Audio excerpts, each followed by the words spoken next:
Canal Enciclopedia. Miguel de Cervantes, el escritor español, tuvo una vida azarosa y turbulenta.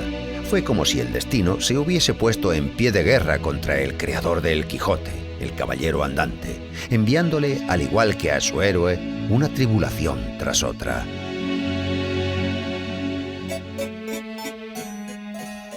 Miguel de Cervantes nació el 29 de septiembre del año 1547 en el seno de la familia de un noble arruinado, Rodrigo de Cervantes. Este era cirujano barbero y, acuciado por las necesidades económicas, se vio obligado a emprender un peregrinaje por distintas ciudades en busca de mejor fortuna.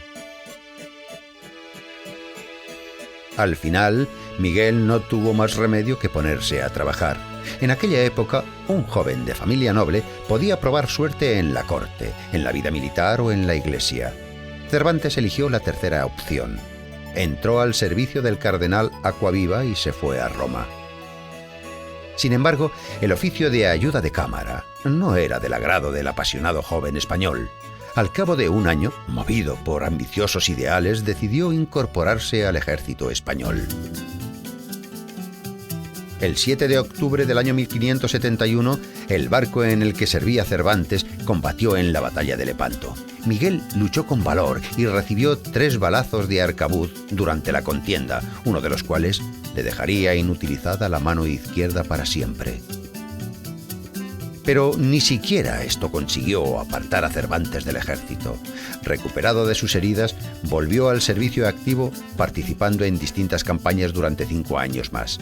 Pero el destino le tenía deparada otra dura prueba.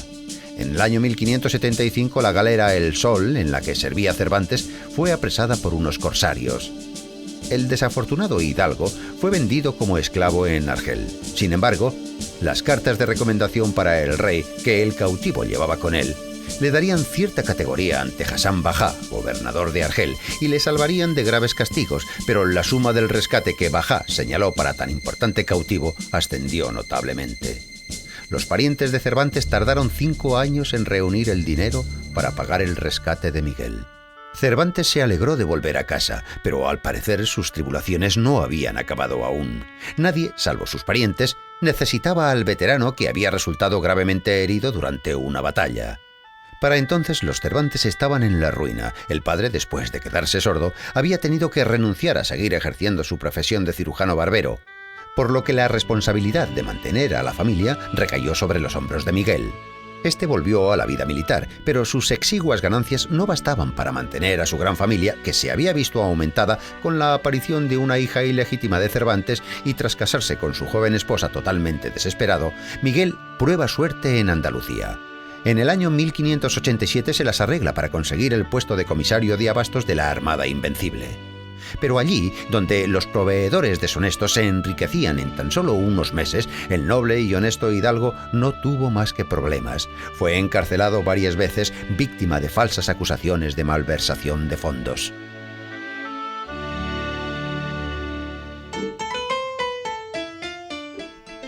Durante uno de sus períodos de cautiverio, Cervantes empieza a escribir su obra más famosa, el ingenioso hidalgo Don Quijote de la Mancha, concebida como una parodia de las novelas de caballería.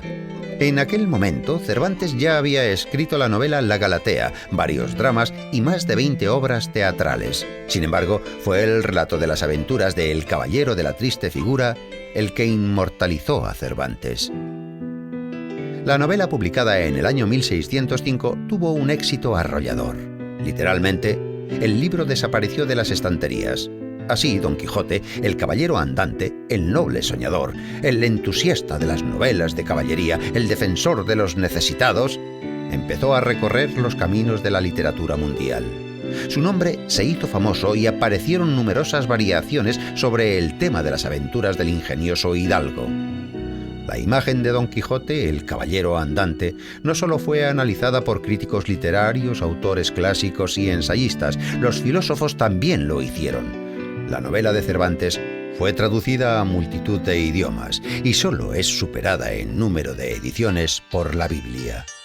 10 años después de la publicación del Quijote en España, se publica la obra titulada Segundo tomo del ingenioso hidalgo Don Quijote de la Mancha, Sin embargo, su autor no era Cervantes, sino alguien que se escondía tras el seudónimo de Alonso Fernández de Avellaneda.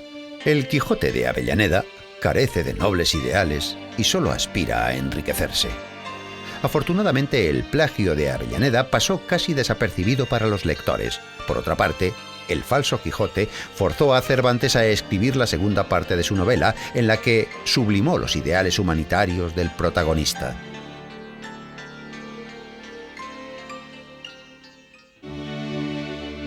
La publicación de los 2 volúmenes de El ingenioso hidalgo Don Quijote de la Mancha le reportó fama mundial, pero no hizo rico a Cervantes.